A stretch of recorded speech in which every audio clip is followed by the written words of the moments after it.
ඔයාදර video එක දාපු sir. මම තමයි මේ වීඩියෝ එක දැම්මේ. ගොඩක් කට්ටිය මම මෙන්ෂන් කරලා තිබ්බා.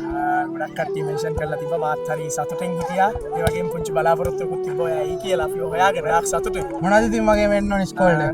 ඔයාට බැලුවොත් පෙනෙයි අපේ කොල්ල කෙල්ල සෙල්ලම් කරන්නේ ඇත්තටම සෑහෙන කාලයකට කලින් නම් වෙච්ච පරණ දේවල්. අපේ ඉස්කෝලේට අවශ්‍යතාවය වෙලා තියෙනවා ක්‍රීඩා භාණ්ඩවල ලොකු අවශ්‍යතාවයක් තියෙනවා. මොකද දක්ෂ හයිය හත්තිය තියෙන ළමයි ඉන්නේ ඉස්කෝලේ. අද එක්ක වීඩියෝ එකකින් අපේ කොල්ලට දැන් සමස්ත ලංකා තරග තියෙනවා මේ 10 වෙනිදා. කොල්ලට යන්න ලස්සන පිළිවෙල ඇඳුමක් අපිට අවශ්‍යයි. අපේ ඉස්කෝලේට ස්පෝර්ට් කිට් එකක් නැහැ. ගුරුවරයෙක් නැති ඉස්කෝලේ ස්පෝර්ට් වලට. ඒ විතරක් නෙවෙයි දුෂ්කර ඉස්කෝලේ ඉංග්‍රීසි විෂය උගන්වන්න ගුරුවරු නැහැ. ඉංග්‍රීසි කියන්නේ දැන් ලෝකේ අල්ලන භාෂාවක්. ඉංග්‍රීසි ගුරුවරයෙක් ඉන්නවා නම් මේ ළමයිගෙන් රටට ලෝකෙට ලොකු වැඩක් ගන්න පුළුවන්. මේ කඳු වලල්ලෙන් අපිට ලෝකයක් තියෙනවා. ඒ ලෝකෙට යවන්න තමයි අපි උරු කරන්නේ. ඒකට හයිය හත්තිය දෙන ඔයාලා වගේ අයට තින් කියලා තමයි අපිට කියන්නේ.